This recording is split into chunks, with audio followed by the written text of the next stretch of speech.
Olá, minha gente, muito boa noite a todas, a todos. Bom dia, boa tarde para quem nos verá em horários diferentes. Como nós fazemos todas as quartas-feiras, nós estamos iniciando aqui a nossa conversa semanal a respeito de alguns dos temas mais relevantes do nosso cotidiano no que se refere à economia, à política, às condições de vida dos brasileiros.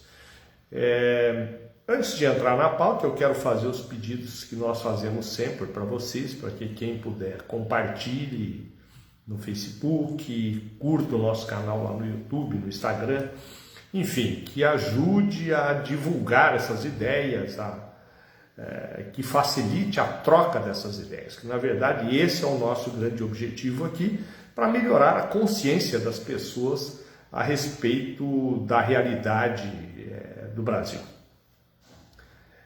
Hoje, se alguém quiser fazer pergunta ou trocar ideia ou mandar informações, nós podemos fazer isso ao vivo, que a Maiara está aqui conosco nos ajudando. Muito bem, hoje nós trouxemos aqui uma visão diferente. Eu vou tratar de 3 temas, mas eu quero alertar ou chamar a atenção para que esses temas estão interligados e demonstram a realidade nacional, né? São muito elucidativos da situação que se encontra o país e vão tentar refletir um pouco a respeito das causas disso, né? Por que é que nós vivemos essa realidade tão brutalizada, tão difícil no Brasil? Então nós vamos falar primeiro essa interação desses 3 pontos e algumas notícias de cada um desses pontos que nós trouxemos para a discussão. A avaliação disso demonstra a precariedade do Brasil, né? Então aqui a nossa situação é a precariedade em vários setores da atividade humana e nós vamos tentar demonstrar isso. Nós vamos tratar inicialmente da questão da crise sanitária, dando aqui uma ênfase às notícias da CPI da Covid-19, né, que está transcorrendo lá no Senado Federal.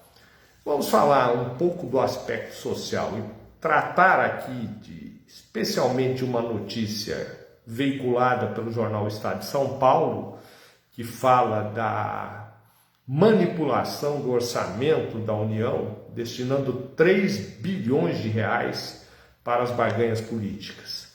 E para finalizar, nós vamos falar um pouco da crise provocada, ou dos acontecimentos lamentáveis que aconteceram lá na comunidade do Jacarezinho, no Rio de Janeiro, né, onde infelizmente 29 pessoas perderam a vida. E nós vamos tentar mostrar que isso não é um fato isolado e decorre desta precariedade que existe no Brasil.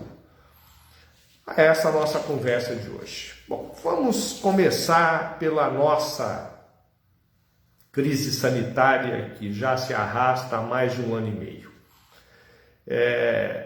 1 ano e meio quase, né? Fala 1 ano e meio agora na metade do ano.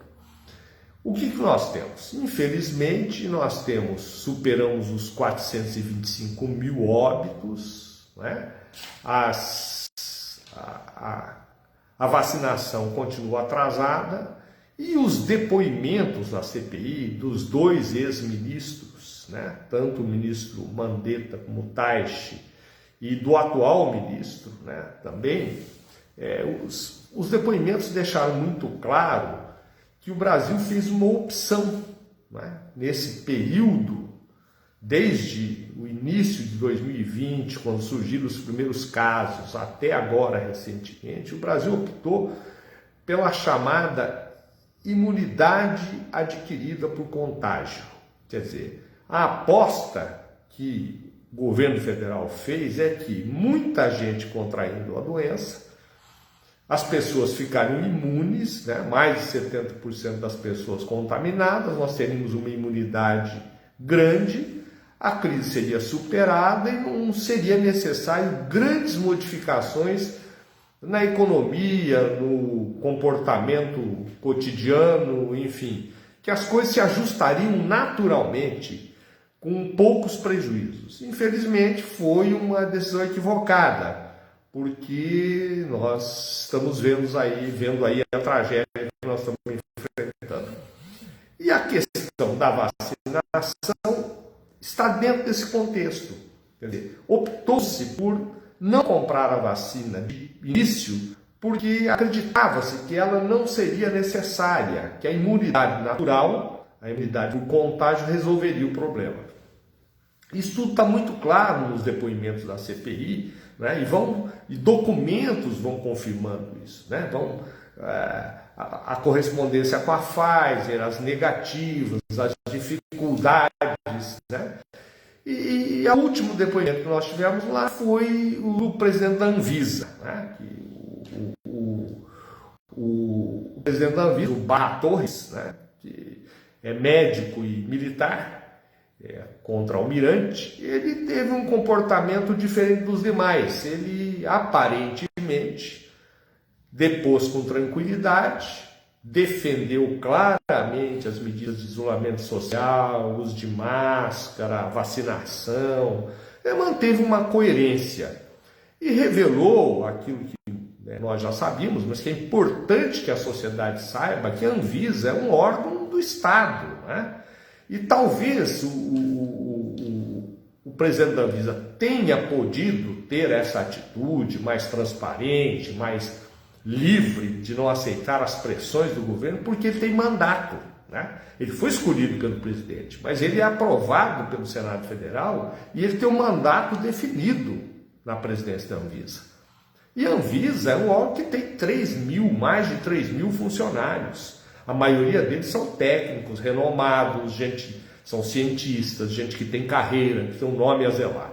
Então, é muito difícil você aparelhar um órgão desse. Isso demonstra a importância de você ter órgãos públicos com atividade de Estado, bem estruturada. Demonstra também a importância da estabilidade dos servidores públicos no exercício da função. Porque aí ele não fica sujeito às pressões políticas, ele vai fazer aquilo que é tecnicamente correto. O único ponto que eu acho que não ficou muito esclarecido no depoimento, né, do Barra Torres, é a questão da vacina da Sputnik, a Sputnik V, uma vacina russa, que a Anvisa, por enquanto, não liberou, mas que está aguardando, segundo ele, o aporte de novos documentos que ficaram de serem enviados pelo fabricante da vacina, o Instituto Gamaleya. Tomara que isso se agilize, não é? Porque é muito... Nós estamos falando duas coisas, tem dois processos tramitando na Anvisa a respeito da liberação da vacina. Um é de um laboratório brasileiro que deseja fabricar a vacina no Brasil. Vai pagar royalties se deseja fabricar aqui. E o outro é apenas uma autorização para importação em caráter de emergência. Então, eu acho que a Anvisa está sendo... Não que ela não tenha base científica para adotar a medida que adotou, mas eu acho que ela está apresentando um rigor que não contribui para salvar vidas nesse momento, né? Embora... Por quê? Porque a vacina já está sendo utilizada em outros países, na prática, e sem grandes efeitos colaterais, sem grandes dificuldades. E são 40 e poucos milhões de doses da vacina que ajudariam muito o Brasil nesse momento em que a gente vê a vacinação caminhando muito devagar. O Sidney falou boa noite, o Abraão mandou boa noite. O Cido Nogueira falou que isso que o povo brasileiro está passando é um massacre em massa. Abraços, Mário. Um abraço a todos, ao Cido, ao Valdomiro, que eu estou vendo que está conosco aqui também. Eles estão sempre prestigiando, trazendo informações. Realmente, Cido, infelizmente, isso poderia ter sido evitado. É lógico que nós temos uma crise sanitária que afeta o mundo todo. Mas o fato é que o Brasil tem 2,7% da população mundial e responde por mais de 11% dos óbitos.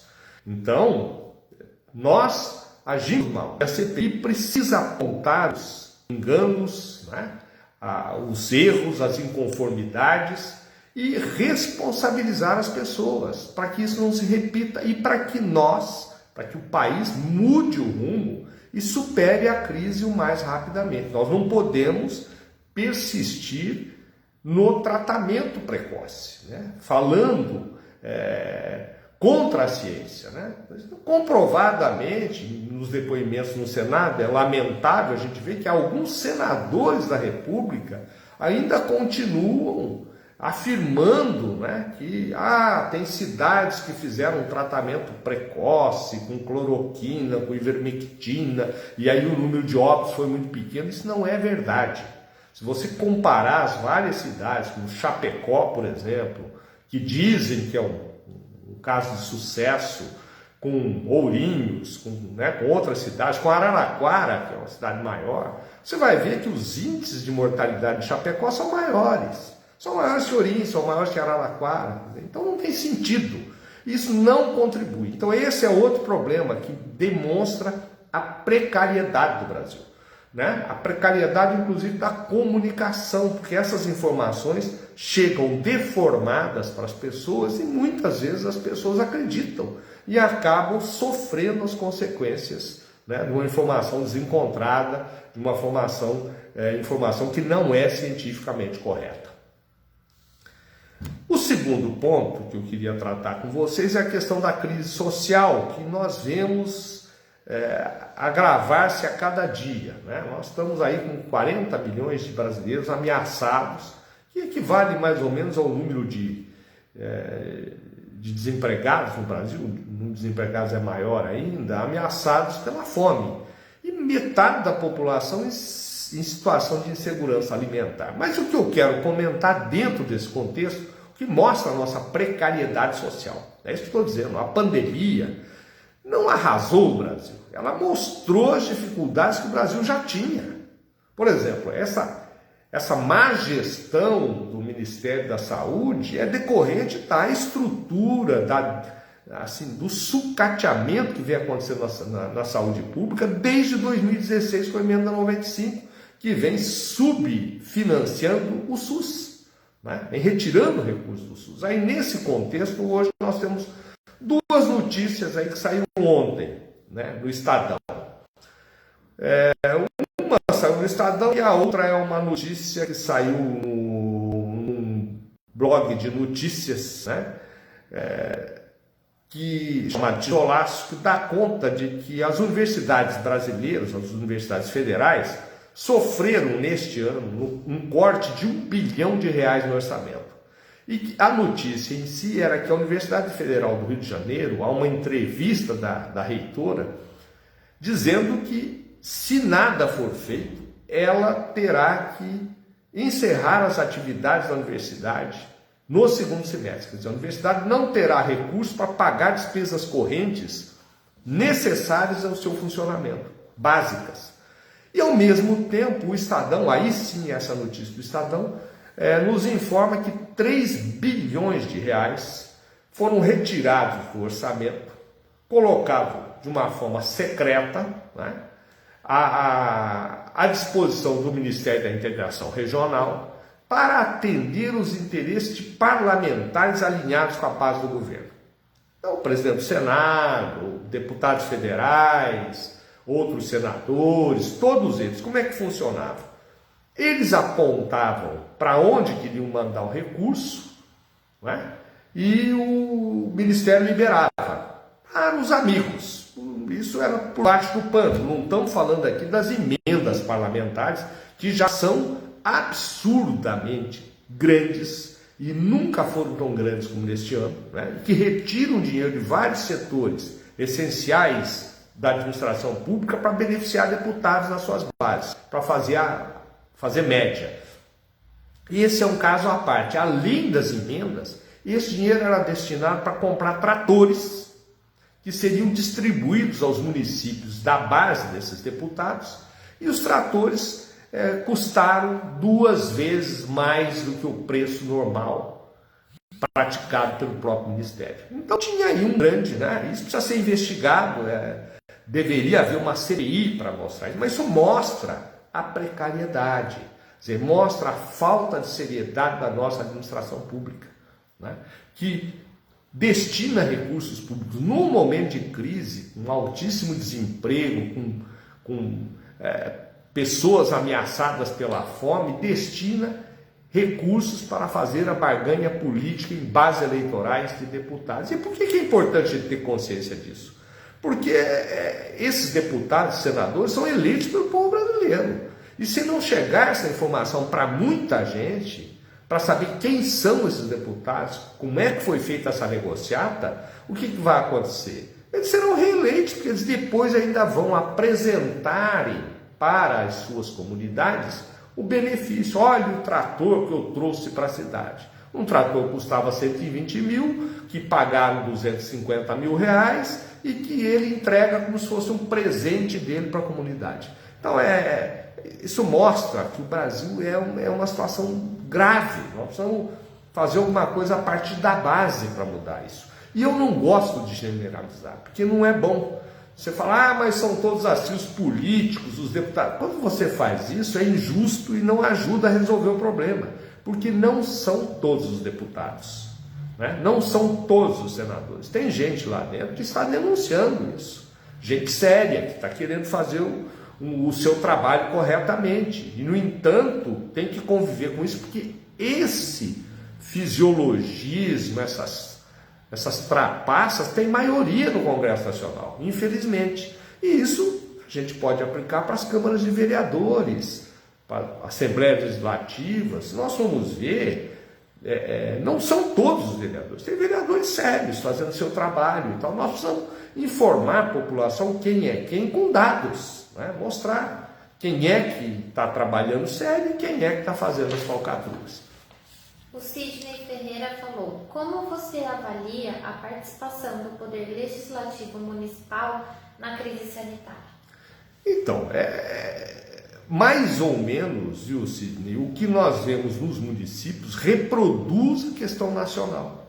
Porque como o governo federal optou por um caminho ruim, né, que hoje comprovadamente é equivocado, muitos municípios entraram na esteira e não tiveram força política ou não desejaram fazer um caminho diferente. Alguns fizeram, né? Alguns municípios como Araraquara, outros municípios fizeram um enfrentamento diferente. Alguns municípios do Nordeste, alguns estados, né, conseguiram fazer isso, mas a maioria entrou nesse esquema. E os vereadores a mesma coisa. Nós temos vereadores, não vou dizer que sejam mal intencionados, defendendo tratamento precoce. Por quê? Porque as informações que eles receberam, né, fazem com que eles acreditem que isso é bom para a população e vai salvar vidas, né? É lógico que isso é um desserviço, que não se tem dados disso ainda, mas provavelmente muita gente teve a doença agravada por conta disso, né? Por conta dessa crença no tratamento precoce, né? Que hoje sabidamente cientificamente está comprovado que não tem eficácia. Mas o próximo assunto que eu queria tratar é aqui esse episódio triste da ação policial lá numa comunidade do Rio de Janeiro chamada Jacarezinho. É uma comunidade que tem lá perto de 50, 60 mil habitantes, é um bairro, né, de gente, de trabalhadores, de gente pobre, né, no Rio de Janeiro, e que aquela operação, né, não é a primeira. Várias operações desse tipo acontecem no Rio de Janeiro há anos, né? Essa visão de que vamos exterminar os bandidos, de higienizar a sociedade, matar bandido e acabar com tudo, começa lá fim dos anos 60, na ditadura militar, com os esquadrões, né? Os famosos esquadrões da morte. Aqui em São Paulo foram duramente combatidos pelo promotor Rui Bicudo, quando era promotor, né? Mas, então, o que nós temos lá? Nós temos que entender entender isso em profundidade, né? Porque a polícia, de forma geral, também é vítima desse processo. Por que nós estamos aqui? Isso não está correto, que é uma barbárie, que é parte da precariedade brasileira. Se você for pesquisar, tem alguns outros dados. Primeiro, não é um fato isolado, né? Segundo, isso acontece repetidamente e sempre nos bairros mais pobres, mais populares, né? Terceiro, não acontece em lugar nenhum do mundo, só em países muito desorganizados, como está sendo o caso do Brasil, como a Colômbia, como a Venezuela, como o Peru, é que nós temos essa violência desse tamanho. E qual a causa disso? A causa principal dessa violência é o combate às drogas, né? É o combate às drogas ilícitas. Aí nós precisamos fazer um estudo, né? Quais são as drogas ilícitas, como é que isso funciona? Isso não é novo, né? O mundo já passou por isso. Nos Estados Unidos, nós tivemos a lei seca, né? Entre 1920 e 1933, nos Estados Unidos, o comércio e o consumo de álcool foram proibidos. Foram proibidos. E qual o resultado disso? O resultado disso foi o fortalecimento muito grande da máfia, principalmente, né? E das quadrilhas que exploravam o tráfico ilegal do álcool. Então, ninguém deixou de beber, muito pelo contrário. Talvez tenha se bebido mais nessa época do que antes. Muita gente enriqueceu com o contrabando. A corrupção na polícia, no judiciário aumentou, porque esses grupos ficam muito poderosos e conseguem comprar apoios ou comprar a omissão de autoridades. Não é diferente do que acontece hoje, né? Está acontecendo no Brasil hoje com o combate às drogas. O Brasil é um dos países que mais consome drogas ilícitas no mundo, né? Esse consumo é lógico que não é só das pessoas que moram lá nas comunidades. Há consumo disseminado na sociedade. E é claro também que os grandes barões do tráfico, os responsáveis, quem ganha muito dinheiro com isso, não mora lá na periferia da cidade, né? São pessoas poderosas, que têm força política e tal. E os crimes, na maioria das vezes, são crimes de disputa, né? Entre quadrilhas diferentes que querem controlar o tráfico, entre milícias que querem controlar regiões, porque tem outros negócios e até drogas, né? Negócio com gato, de internet, com gás, com fornecimento, enfim, de vários serviços que eles acabam dominando. E é isso que está acontecendo lá no Rio de Janeiro. Isso é muito ruim para o país, porque a imagem, o Rio de Janeiro é o cartão postal do Brasil. Você viaja para o exterior, as pessoas falam do Rio de Janeiro e falam da Amazônia. As quatro citações mais comuns no exterior, quando você fala com o estrangeiro, são Rio de Janeiro, Bahia, Salvador, Amazonas e Pantanal. Nós estamos queimando Amazonas, a nossa imagem fica ruim. Queimamos o Pantanal, a imagem fica ruim. No Rio de Janeiro, a violência. Então, nós estamos caminhando para uma situação terrível. E por que isso acontece no Rio de Janeiro? Tem razões históricas, né? Isso não começou ontem. Vem lá da escravidão. O Brasil tem essa tradição da violência, de segregar as populações. Para ter uma ideia, hoje, no Brasil, morrem 60 mil pessoas, em média, assassinadas a cada mês. Isso é mais do que muitos países em guerra. A maioria dessas pessoas são pobres, pretos, que moram na periferia, né? E que estão, às vezes, associados à questão das drogas. Ou são brigas de quadrilha, ou são entreveiros com a polícia, ou brigas com a milícia, enfim. A principal causa dos assassinatos está aí. Nós temos quase 1 milhão de presos, mais de 900 mil pessoas presas. Dessas, 40% não foram julgadas, o que mostra a precariedade do nosso sistema judiciário. Como é que uma pessoa pode ficar presa sem ser julgada? Tem que ser julgada, nós temos que respeitar a lei, não é? E essas pessoas, mais da metade delas, estão ligadas ou cometeram crimes ligados ao tráfico. Venda de droga, o pequeno tráfico, principalmente. Principalmente as mulheres. A principal causa de prisão entre as mulheres brasileiras é o tráfico de drogas. Então nós temos que enfrentar isso com uma outra conversa. Não pode ser raso, superficial, ficar esse discurso, não, cloroquina salva, bandido bom, bandido morto. Nós precisamos aprofundar, entender as razões do processo histórico e do porquê que o Brasil, quem se beneficia com isso e quem é prejudicado. O povo não ganha com isso. É claro que todo mundo quer ter segurança, não quer ter, né? É claro que as drogas precisam, o consumo de drogas não deve ser estimulado, né? Ninguém está falando em liberar drogas, mas alguns países têm legalizado algumas drogas, né? Portugal, Espanha, né? Os Estados Unidos, vários estados americanos, Uruguai, e uma experiência muito interessante tem acontecido no Canadá. O Canadá fez o seguinte, ele criou o governo controla o comércio de drogas no país, de tal forma, então, no Canadá, há um cadastro do consumo de drogas, especialmente de maconha, que é uma droga a mais leve, né? E eles usam os recursos arrecadados com isso para fazer campanhas de esclarecimento e, sobretudo, para dar tratamento e oportunidade às comunidades mais afetadas. Os Estados Unidos estão indo para esse caminho também, em alguns estados, já tem feito isso. O Brasil precisa parar para discutir isso com isenção, porque quem que ganha com o tráfico de drogas?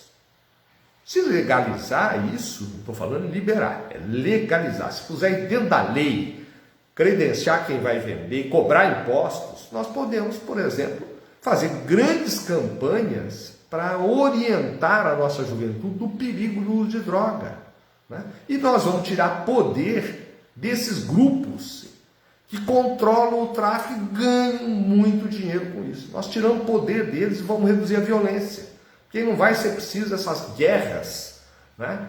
Nós temos que discutir isso, como fazer, é fácil? Não é, claro que não. É um processo para fazer do dia para a noite? Não, mas é preciso discutir, sair desta visão rasa, né, superficial, de que nós vamos sanear o país matando todas as pessoas que cometem infração. Não é assim, o Brasil não tem pena de morte, né? Se alguém cometeu um crime, tem que ser punido na forma da lei. Mas precisa ser julgado, né? Nós precisamos estruturar o Estado para possibilitar isso.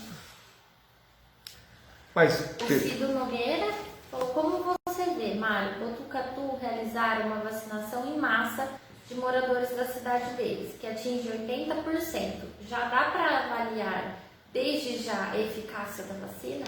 Olha, Botucatu, na verdade, o que está acontecendo lá, Cido, é um estudo, né, de fase 3 de uma vacina que está sendo desenvolvida, mais uma vacina que está sendo desenvolvida pelo... Eu não sei qual é a vacina que está sendo estudada lá, mas eu imagino que seja a do Butantan, que está bem adiantada, uma segunda vacina que está em fase 3. Eles vão vacinar toda a população até para fazer um estudo para ver a eficácia da vacina. Ótimo para a cidade, né?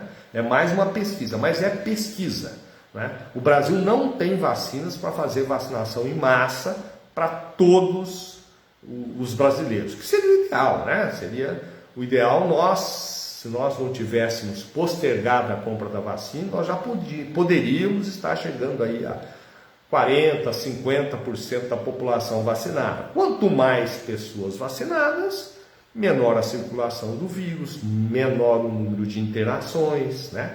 Menores os custos para o SUS, menores as perdas de vida. Então, realmente... E eu quero falar, viu, Cido, de um aspecto interessante, já que você tocou na vacina. Voltando à questão da situação precária do Brasil. Por que o Brasil não tem uma vacina completamente desenvolvida aqui? Porque hoje nós estamos aí à mercê da China, né? E hoje a notícia mais nova, preocupante, dada pelo presidente do Butantan, o senhor Dimas Covas, né, ele diz que não tem previsão da entrega dos insumos da China, porque tem lá umas rusgas que o governo brasileiro criou com a China, né, um certo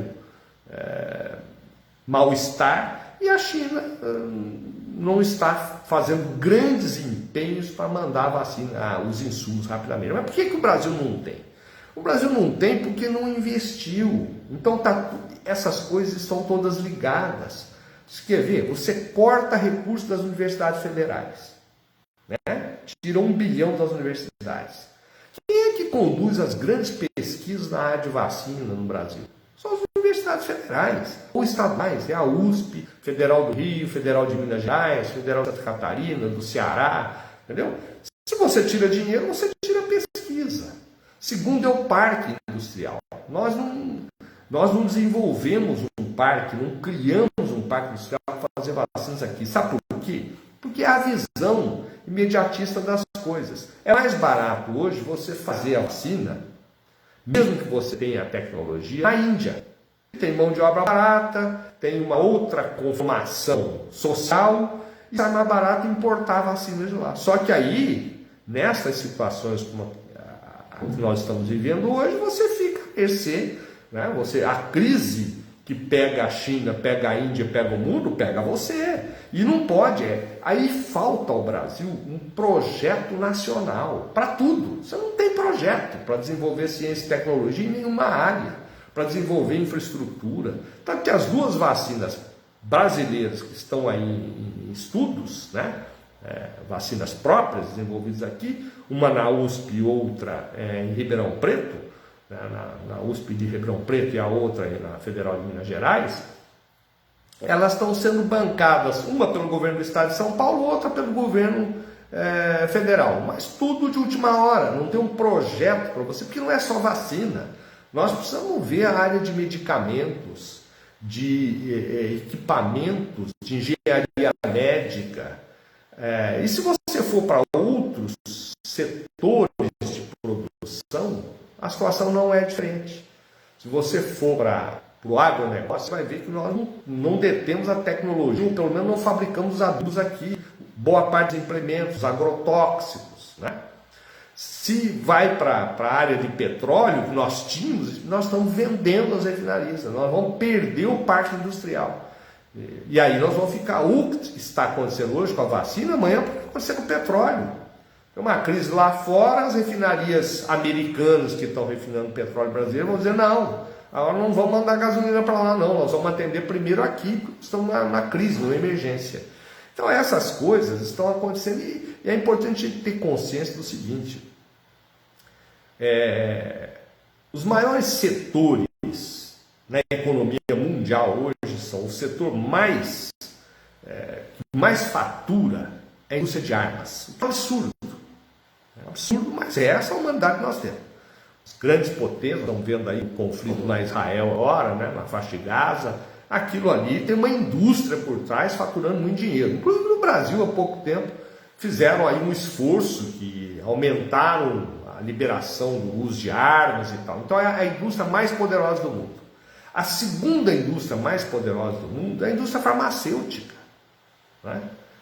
É ela que controla os medicamentos. Então nós temos que, o Brasil não, né, precisa ser ele precisa fazer parte desse clube mais desenvolvido nessa área. E a terceira é o petróleo, que a gente dominava, e aí vem agora as plataformas que estão surgindo, a indústria da informática, enfim, é preciso ter um projeto nacional, coisa que a gente não tem. Mais perguntas? Não?